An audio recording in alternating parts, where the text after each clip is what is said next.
I have carried many things in my life, my grandchildren, sacks of rice, even heavy bags of cement after the war, but nothing ever felt as heavy as the tools I carried through Cambodia in the early 1980s. A mine detector slung over one shoulder, a folded entrenching shovel tied to my pack, coils of demolition wire wrapped around my chest, and a dented canteen that had already survived more close calls than I cared to count. Every scratch on that canteen reminded me that a combat engineer's greatest victory was simply getting everyone else home alive. Our assignment that morning sounded simple enough. We were to clear a narrow jungle trail leading toward Hill 129 so an infantry unit could move a DK-75 recoilless rifle into position before nightfall. On paper, it was just another route clearance mission. In reality, every step could be the last. My name hardly matters anymore. Back then, I was just another Vietnamese combat engineer attached to a forward unit operating deep inside Cambodia.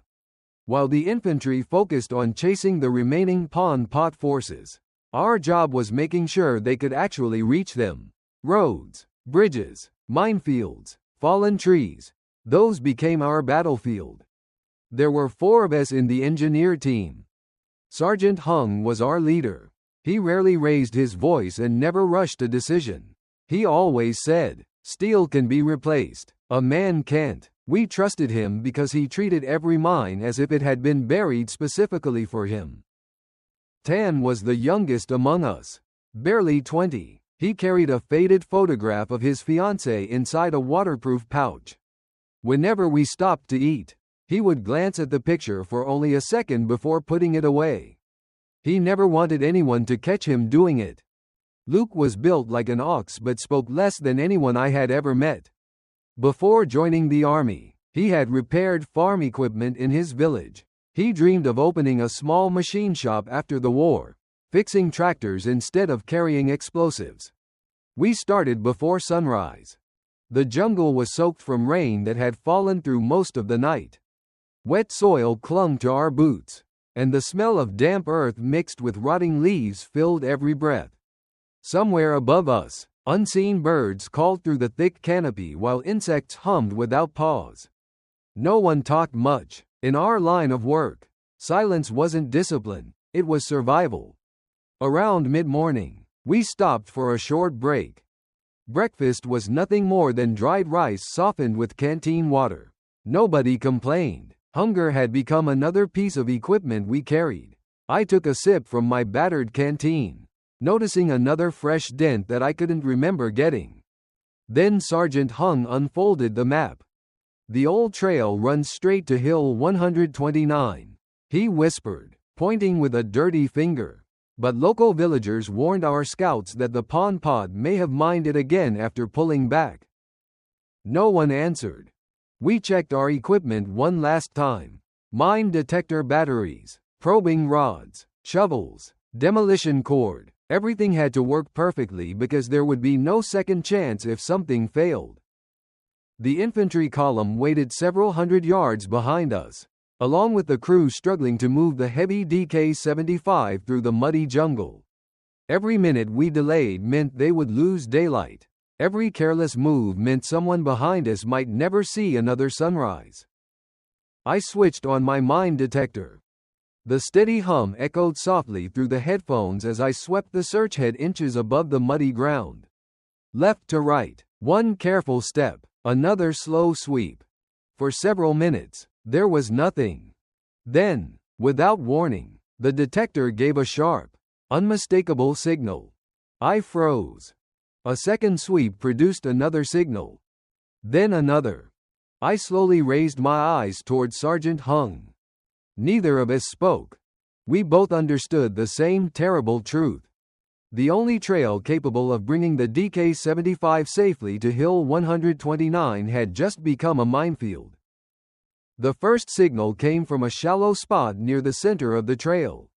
I knelt down slowly, careful not to let my knee press too hard into the mud. A combat engineer learns to treat the ground like a sleeping animal. You do not trust it. You do not insult it. You touch it gently and wait for it to tell you what it is hiding. Sergeant Hung raised one hand, and the column behind us stopped at once.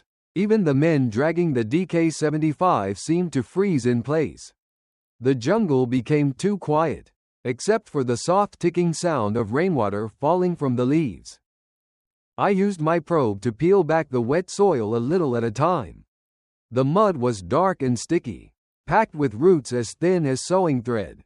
Then the tip of my probe touched metal. "Mine," I whispered. Hung crouched beside me, his face calm but his eyes hard. "Mark it." Tan pushed a small bamboo stake into the ground a few feet away. Luke tied a strip of cloth around it. That was how we built our map, one little warning at a time. But the next signal came less than 2 steps ahead. Then another on the left side of the trail. Then another near a rotten tree stump. Within minutes, the narrow path before us looked like a field of tiny flags. I had cleared mines before, but this was different. The pattern did not feel random. It was patient, deliberate, almost cruel. Whoever laid that field had expected men like us to come. Hung studied the markers without speaking. He pointed toward the right edge of the trail, then toward the muddy rise on the left. Anti-personnel mines on the sides, he said, something heavier in the middle. That meant one thing. The Pon Pot had prepared the trail for both men and equipment. If infantry tried to bypass the center, they would step into smaller mines. If the DK-75 crew stayed on the trail, the heavier charge might tear the gun apart and kill the men around it.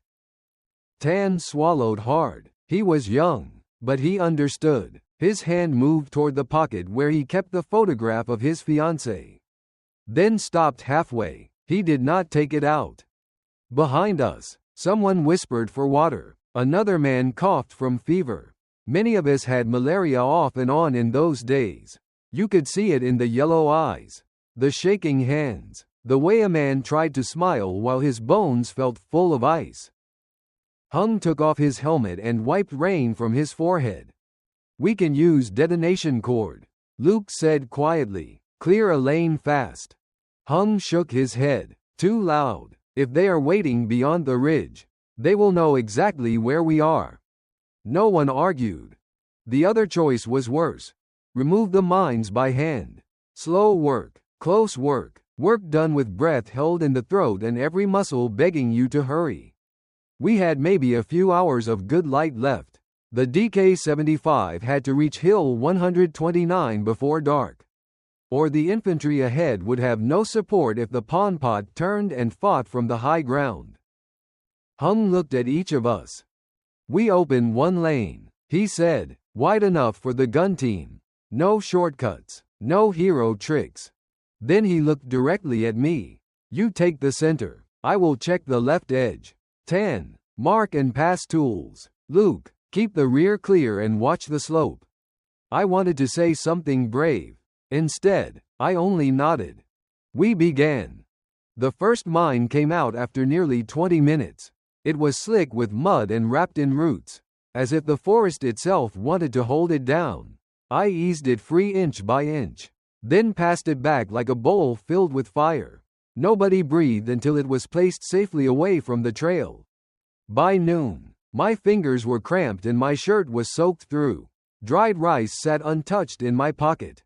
My canteen hung against my hip, dented and empty looking, though I knew there were still a few warm mouthfuls left. Then Hung found the wire. It was thin, dark, and almost invisible beneath the leaves, stretched low across the left side of the trail. He did not move for a long moment. "Tan," he said softly, "do not step forward." Tan stopped with one foot in the air. I turned my head just enough to see him frozen there, pale under the mud on his face. That was when we understood the minefield had not only been buried to stop us. It had been laid to trap the men who came to clear it. His boot hovered above the mud, shaking just enough for me to see it, not from fear alone, but from the strain of holding his body still. The tripwire Hung had found ran across the trail like a strand of dark hair. In that wet jungle light, it almost disappeared whenever you looked straight at it. "Don't move," Hung said.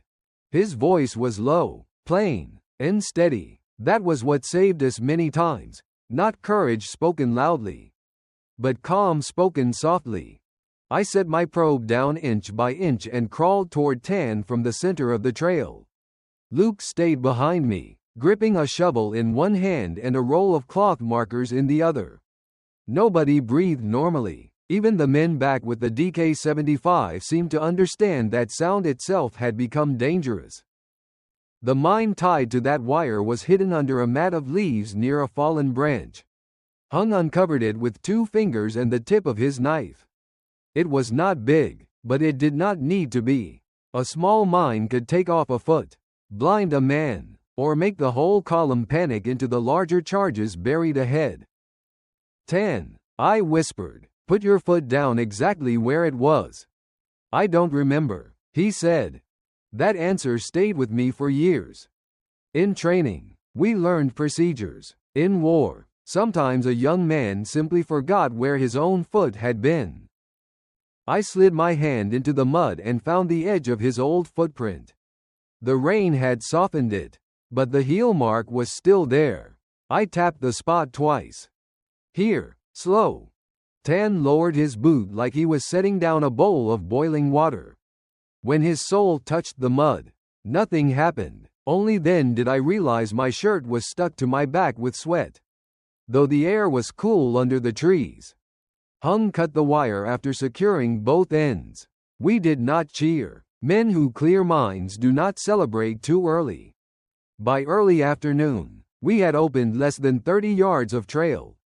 The DK-75 crew waited in silence behind us. I could hear them shifting the heavy weapon from shoulder to shoulder, trying not to sink in the mud. The gun was needed on Hill 129 before sunset. Everyone knew that the infantry ahead might run into pon pot positions beyond the ridge. And without that weapon, they would be thin against prepared fire. Still, Hung would not rush. He made us stop for 5 minutes. We sat beside the trail, not on the trail, each man choosing a patch of ground already checked twice. I pulled a small handful of dried rice from my pocket and chewed it dry. It tasted like dust and smoke. My canteen gave me 2 warm swallows, then knocked hollow against my knee. Luke looked at his hands and smiled for no clear reason. What? I asked. He shrugged. When I get home, I'm never touching another shovel. Tan gave a weak laugh. You said you wanted a repair shop. A repair shop has wrenches, Luke said. Wrenches don't explode. Even Hung smiled at that. Just a little. For a moment, the war moved a few steps away from us. We were not engineers on a mined road in Cambodia. We were just tired young men sitting in wet clothes, talking about home because home was the only place our minds could rest. Then I saw the tracks. They were pressed into the mud beside the old trail, half covered by fallen leaves. Fresh sandal prints, not ours, not from villagers either. The stride was too careful, too spread out, moving parallel to the path. I pointed without speaking. Hung leaned close and studied them. His smile disappeared. They didn't leave long ago, he said. The jungle seemed to tighten around us. The smell of wet soil grew stronger. Somewhere high in the trees, a bird called once, then stopped. A few seconds later, from the slope above Hill 129, came another sound. 3 short notes. Too clean, too deliberate. Not a bird. A signal. The 3 notes from the slope changed everything. We had heard jungle sounds all morning, birds, insects, dripping leaves, branches rubbing against each other in the wind. But that sound was too even, too clean, like someone had practiced it. Hung lifted his fist, and every man dropped lower without a word. The DK-75 crew was still behind us, waiting in the half-cleared trail. Their weapon sat across 2 rough poles, its metal dark with rain and mud. To most people, it was just a gun. To the infantry moving toward Hill 129, it meant cover. It meant a chance to move when the pon pot opened fire from the high ground. But to us engineers, it was also a problem of weight, width, balance, and every single inch of unsafe ground in front of it. Hung crawled back to me. We finished the lane. No noise unless we have no choice. I nodded, though my mouth had gone dry. The minefield did not care that enemies might be watching us. It did not care that sunset was coming. Mines are patient. They wait for tired hands, hurried feet, and men who start believing they are lucky. We worked faster, but not carelessly. That was the hardest thing in our trade. To move with urgency without letting urgency take command. I swept the detector over the mud. Tan placed markers. Luke dragged cleared mines back to a shallow pit we had checked twice. Hung cut another wire, then another, each one stretched low under leaves or tied to roots where a boot might catch. By mid-afternoon, the lane was finally wide enough for men to move through single file. Not safe, never safe, but usable. Hung gave the signal. The DK-75 crew came forward with slow, painful steps. 4 men carried the weapon while 2 others helped guide the legs and ammunition boxes. Their faces were tight from effort. One of them slipped, and the whole gun tilted toward the uncleared edge of the trail. "Hold," Luke barked. He lunged forward and caught one support pole with both hands. His boots sank deep into the mud. For a moment, I thought he would fall sideways into the marked danger area. Tan grabbed his belt. I grabbed Tan. Somehow the 3 of us held. The gun steadied. Nobody spoke for several seconds. Then the crew moved again, even slower than before. When the DK-75 finally passed the last marker, I felt my knees weaken. I wanted to sit down in the mud and close my eyes. Instead, Hung pointed ahead. "Reserve route," he said. "If they have to pull back, they can't use only one path." That was the thing about engineer work. A road opened once was never enough.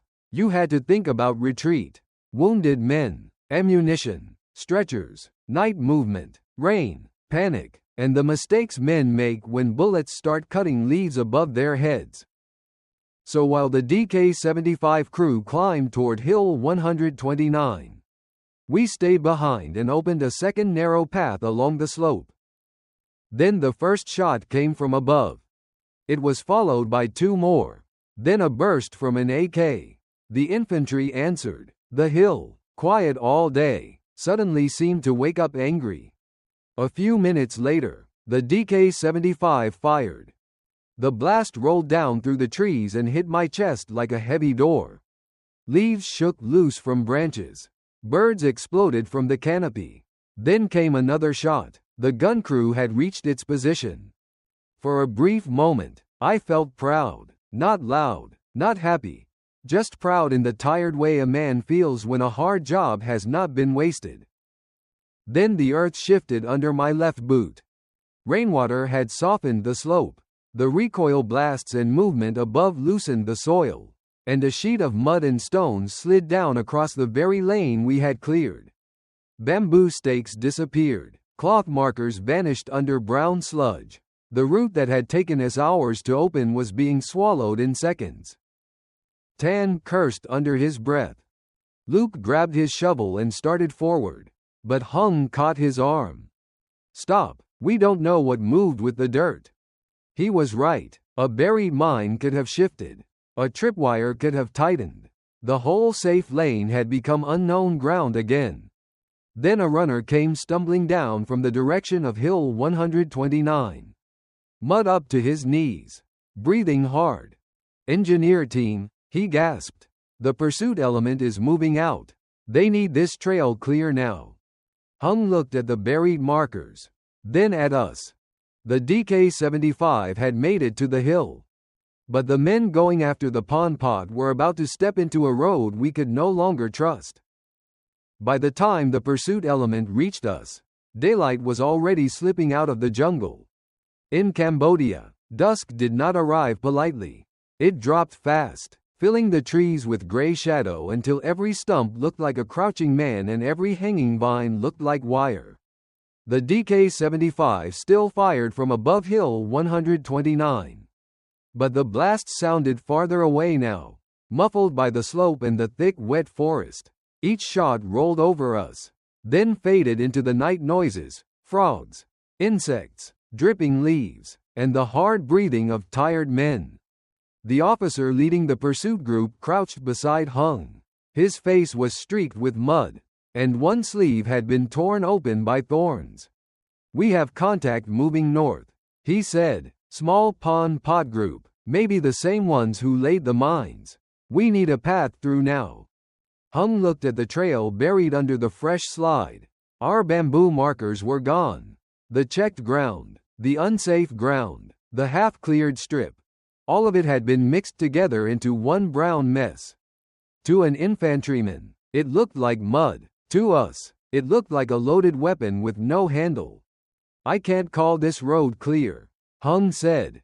The officer clenched his jaw. I could see he wanted to argue, but he knew better. No commander liked hearing, "Wait," especially during a pursuit, but a mine did not care about rank, orders, or timing.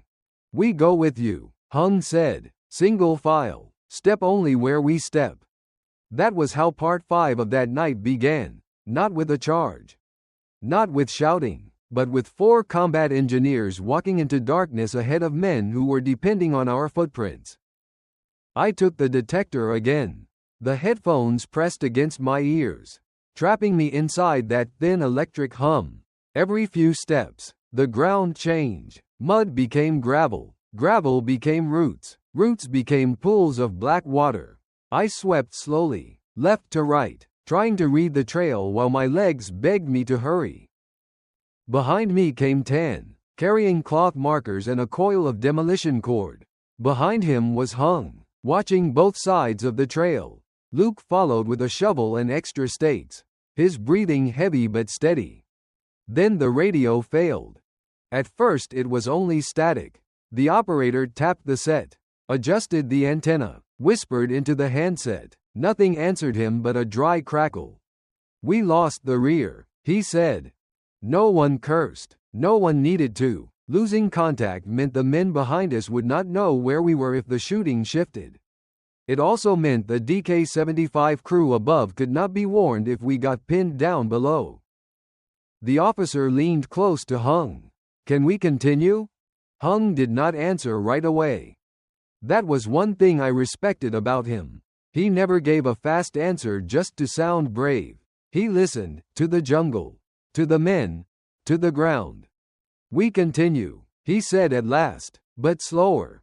Slower. In war, that word can feel heavier than a bullet." We moved on. The forest grew darker until I could see only the patch of ground in front of my boots. Somewhere ahead, a burst from an AK cracked through the trees. Our men dropped low. The sound bounced around the slope, making it impossible to tell how far away it was. A minute later, the DK-75 fired again from the hilltop, and the blast lit the sky for a heartbeat. In that flash, I saw something across the trail. A vine, I thought. Then the detector screamed in my ears.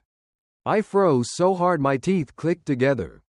The signal was not weak. It was sharp, angry, and close. I lowered the search head again. Slower this time. The sound came back immediately from the center of the path. Hung crawled up beside me. "What do you have?" "Metal, right in the lane." I brushed away wet leaves with 2 fingers. Under them, half buried in the mud, was a thin wire running across the trail and disappearing into the roots on both sides. The pursuit group behind us had gone completely still. Somewhere ahead, the pon pod were getting away. But one more step in the dark, and we might lose half the men following us. The wire lay across the trail like it belonged there. That was the cruel thing about jungle warfare. Death rarely looked dramatic. It looked like a vine. It looked like a root. It looked like a shadow in mud where tired men wanted to place their boots. I raised one hand, and the pursuit element behind us stopped. The men froze in awkward positions.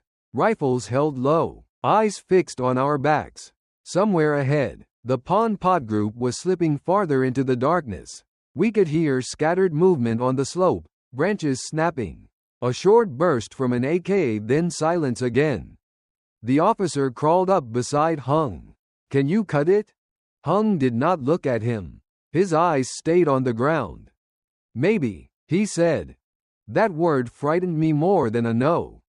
I brushed wet leaves aside with 2 fingers. The wire disappeared under a root on the left and ran toward a mound of earth on the right. My detector gave another sharp signal near the mound. Then another. Not one mine. A cluster. Hung leaned close and studied the mud. "Pull wire," he whispered. "Maybe pressure backup too." I understood. The wire was meant to catch the first man. If someone spotted it and tried to step over, there could be another charge hidden where his foot landed.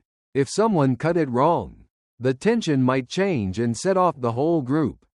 The officer's face tightened. "If we wait, they're gone." Hung finally looked at him. "If we rush, your men are gone." No one said anything after that. We had 2 bad choices. We could take the time to clear the cluster properly, and the Pon Pot might escape beyond the ridge. Or we could open a narrow bypass through the brush and risk leading the whole pursuit group into more mines we had not found. War often gives a man choices like that, then spends the rest of his life asking whether he chose right. Hung turned to me. "Center charge is yours. I'll take the wire. Tan marks the safe steps. Luke, keep everyone back." Luke nodded and moved down the line, pushing men farther away with quiet gestures. He was big enough that no one argued. Tan pulled cloth strips from his pocket with shaking hands. He tried to smile at me, but it did not reach his eyes. I eased forward on my stomach. The mud was cold under my chest. Mosquitoes crawled around my ears. My hands felt too large, too clumsy, as if they belonged to someone else. I used my probe to trace the edge of the mound. The first mine was shallow. The second sat deeper, angled toward the trail. That was deliberate. A blast from that direction would cut through legs and stomachs, not just feet. I swallowed and kept working. Behind me, I heard Tan whisper, "After this, I'm asking for a rear job." Luke answered, "You said that yesterday. This time I mean it." Even there, even with death in the dirt, we still found a way to sound like ordinary men. Then the ground shifted. It was not much, just a small slide of wet soil from the slope above us. But Tan had been crouching near the edge of our marked lane. His right boot slipped forward half a step. "Stop," I hissed. He froze. His boot had landed inches from the wire. Hung did not move. I did not move. Even the jungle seemed to hold its breath. Tan looked down slowly, and in the dim light I saw the color leave his face. "I'm on something," he whispered. I turned my head just enough to see it. Beneath his heel, half hidden in mud, was a flat piece of wood. Not natural, not random, a pressure board. The Pon Pot had expected us to find the wire. They had left a second trap for the man who tried to help. For a moment, the pursuit, the DK-75, Hill 129, even the war itself, all of it narrowed down to one young soldier's boot and the few inches of mud beneath it. Tan stood with his heel on the pressure board, and none of us knew how much weight was already on it. That was the beginning of the longest few minutes of my life. The firefight ahead faded in and out through the trees. A burst from an AK cracked somewhere beyond the slope. Then came answering shots from our men. Above us, the DK-75 fired again from Hill 129. Its blast rolling over the jungle like thunder trapped under the canopy. But around our little patch of mud, everything felt strangely still. Hung lowered himself flat on the ground. "Tan," he said, "look at me." Tan tried. His eyes kept dropping to his boot. "Look at me," Hung repeated. The young man raised his head. His lips were pale. Rainwater ran from his helmet strapped down his chin. "Do not shift your weight," Hung said, "not even to breathe easier." Tan gave a tiny nod. I could see the pressure board now. It was nothing more than a flat piece of wood, dark with mud, set beneath a thin layer of wet leaves. Simple, cheap, terrible. There was likely a detonator beneath it, maybe connected to the mine cluster I had been tracing. The Pon Pot did not need advanced equipment to make death clever. The officer behind us whispered, "Can we pull him off?" "No," I said too sharply. Hung did not turn around. "Nobody touches him until we know what is under that board." That was our choice. Keep the pursuit moving and risk killing Tan. Or stop everything and give the enemy time to vanish into the jungle. Orders said the path had to open. My heart said the boy in front of me had to live. In that moment, I understood something I had not understood as a young soldier. War does not always ask whether you are brave. Sometimes it asks whether you are willing to be slow when everyone needs you to hurry. I crawled toward Tan from the side, using only my elbows. Mud filled my sleeves and pressed cold against my chest. Every inch mattered. I used my probe like a blind man's cane, touching the ground lightly before letting my body follow. Luke moved behind me, silent for once even in his breathing. He drove his shovel deep into the slope and wrapped a rope around a root. Then held it tight to keep more mud from sliding down toward Tan's foot. His arms shook under the strain. "Don't let that slope move," Hung whispered. "I won't," Luke said. Tan gave a dry little laugh. "When we get home, I'll buy you both coffee." "You don't have money," Luke muttered. "I'll borrow." Even Hung smiled for half a second. Then another volley of gunfire came from ahead, much closer this time. Leaves snapped above us. One round hit a tree trunk and sprayed bark over my neck. The pursuit element dropped lower. Rifles aimed into the darkness. If they fired from where they were, the muzzle blasts and movement might shake the ground around Tan. "Hold fire unless you see them," the officer hissed. I reached the edge of the pressure board. My fingers found the corner first. Beneath it, the mud had been hollowed out and packed again. I slid my probe down slowly and felt metal. Not one mine, two, maybe three, linked together with wire. Hung crawled in from the other side. Moving so slowly he seemed not to move at all. His knife was already in his hand. "We take the tension off first," he whispered. I wanted to tell him there was no time. I wanted to tell him the enemy was close. I wanted to tell him my hands were shaking. Instead, I nodded. For the next few minutes, the whole war narrowed down to Hung's blade, my fingers in the mud, Luke holding back the sliding earth, and Tan standing as still as a statue while death waited under his boot. Then, from the darkness ahead, someone shouted. Not far. Too close. The Pon Pot had circled back toward the trail. The shout from the darkness made every rifle behind us rise at once. For one terrible second, I thought the whole pursuit element would open fire over our backs. If they did, Tan would flinch. If Tan flinched, the board beneath his heel might drop. And if that happened, none of us lying in the mud would have time to regret anything. "Hold," the officer hissed. "Hold fire." Hung did not even look up. His knife stayed beside the pressure board.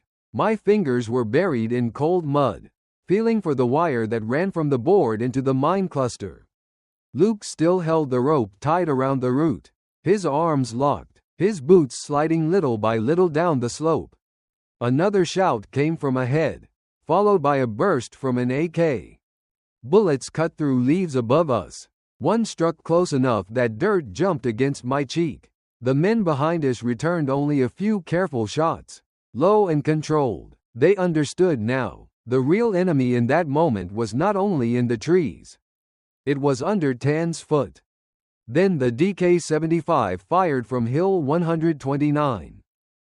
The blast came down through the jungle with a flat, brutal force. A second later, another round followed, landing somewhere beyond the slope.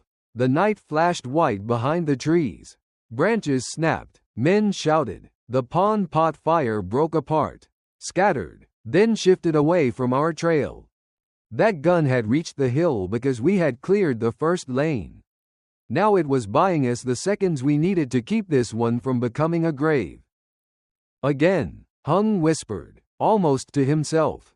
The DK-75 fired a third time.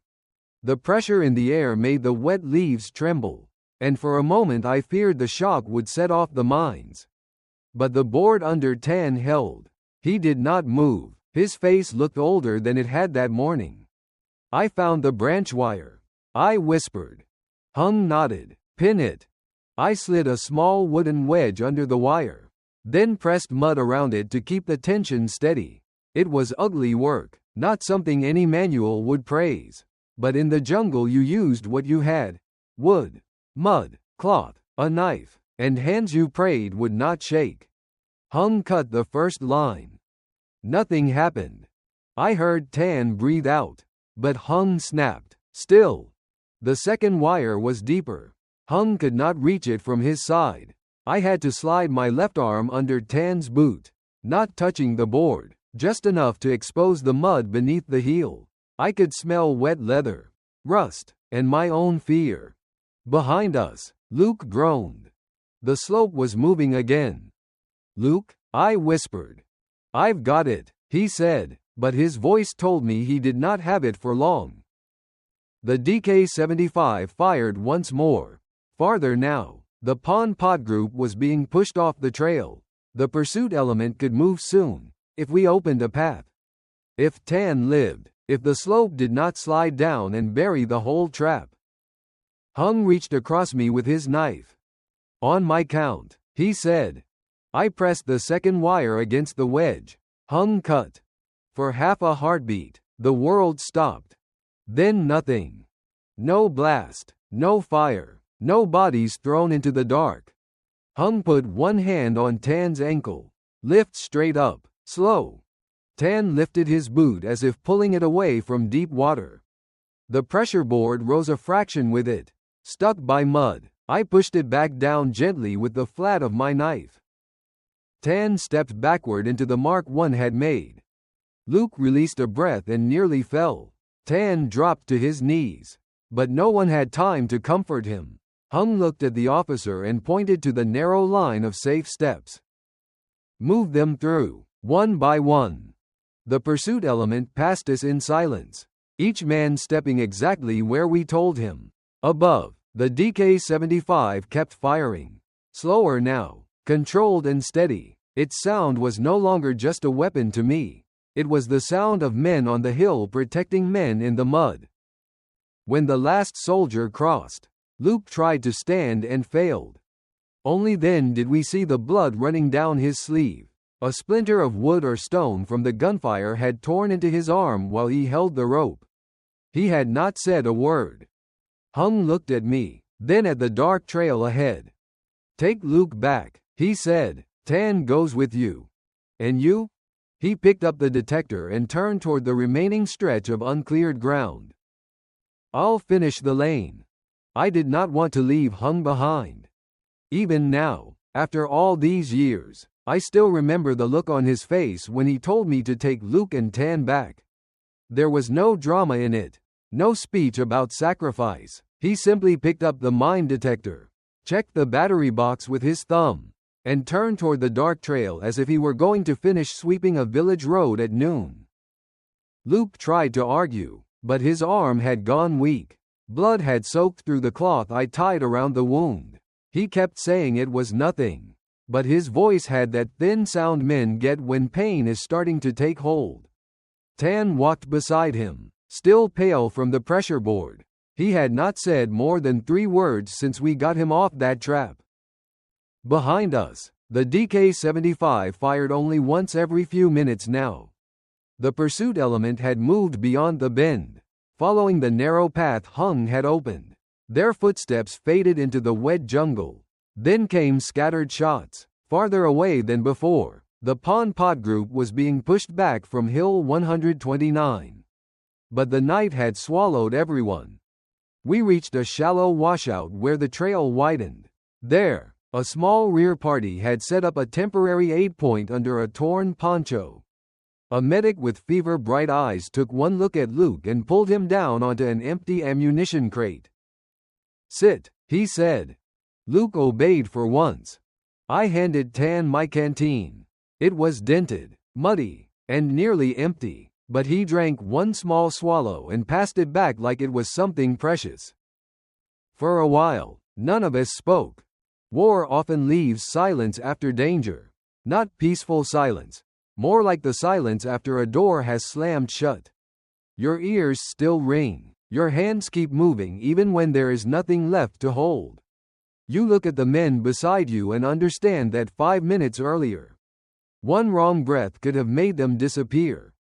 Near dawn, the shooting stopped. The jungle did not become quiet.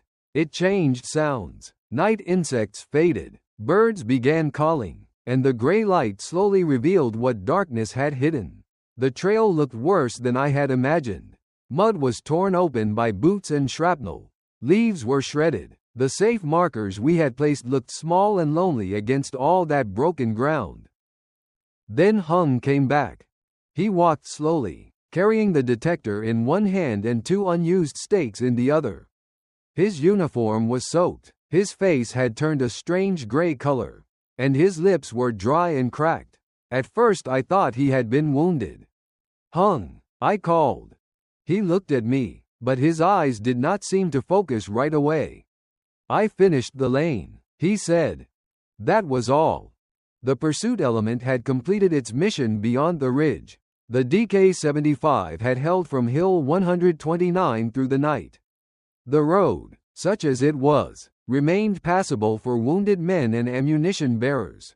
On a report, it probably became one clean sentence: engineer team secured route under fire. But reports do not mention shaking hands. They do not mention a young soldier afraid to lift his boot.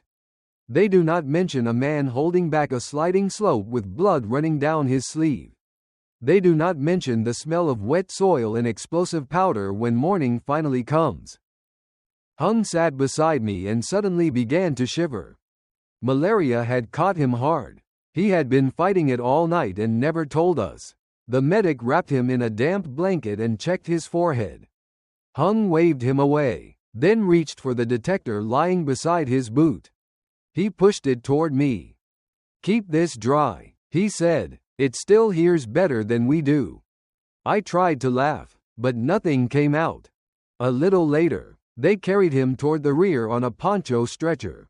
Before he disappeared down the trail, he raised one hand, not a salute, just a tired wave. I never forgot that wave. By sunrise, Hill 129 stood above us in pale light, quiet again, as if the night had never happened. But the ground below it still held our footprints, our fear, and the price we had paid to open a road no wider than a few men walking single file. I am an old man now. My hands are not steady the way they once were. Sometimes, when I hold a cup of tea too long, my fingers tremble, and my grandchildren laugh softly, thinking it is only age. I let them think that. Children do not need to know how long a man can carry one night inside his bones. But I still remember Hill 129. I remember the DK-75 firing from above us, each blast rolling through the wet jungle like a warning from the sky. I remember the pursuit element stepping through our narrow lane one man at a time. I remember Luke's blood on the rope, Tan's pale face under his helmet, and Hung walking back at dawn with the mine detector in his hand. Gray with fever but still worried about the road. After that night, our unit moved again. That was how war worked. A man could nearly die before sunrise and be ordered forward before noon.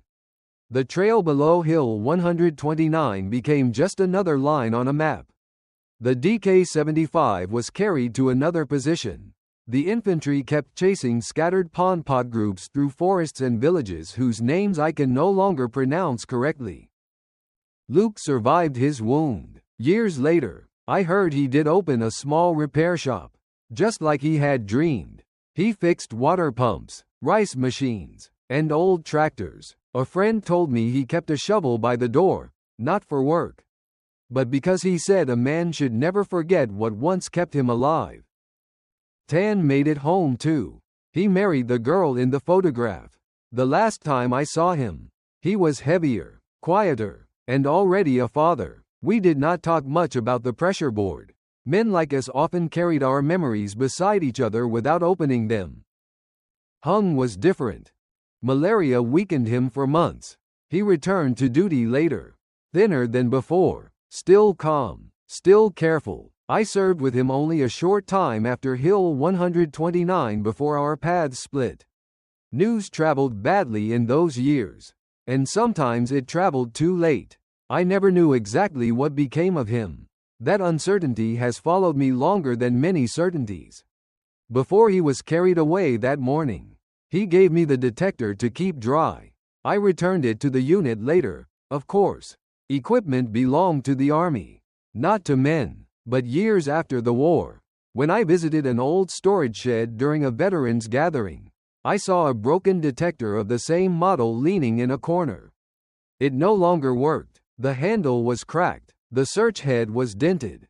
Still, I stood there for a long time looking at it, as if it might speak. At home, I keep one thing from those days, my old canteen. It is dented on one side and stained dark around the cap. My wife once asked why I kept such an ugly thing. I told her it had held water when water mattered. That was true, but not the whole truth. When I hold that canteen, I smell wet Cambodian soil again. I hear insects in the dark. I feel dried rice on my tongue and mud under my nails. I hear Hung saying, "Steel can be replaced. A man can't." I see Tan's boot above the pressure board. I see Luke holding the slope with blood running down his arm. I hear the DK-75 firing from Hill 129. Not as a sound of victory, but as the sound of men trying to keep other men alive. People sometimes ask whether we felt proud. I do not know how to answer. We were not heroes in our own minds. We were combat engineers. We cleared mines, opened roads, fixed crossings, pulled guns through mud, and tried to make unsafe ground safe enough for the next man. That was all, but all can be a heavy word. The war ended, but some roads never close behind you. Hill 129 is one of mine. Every time rain falls hard at night, I go back there for a moment, to that trail, that minefield, that broken dawn. And I remember the lesson the war carved into me. Sometimes the greatest thing a soldier can do is not to take a hill, fire a weapon, or chase an enemy. Sometimes it is simply to make one more step safe for the man behind him.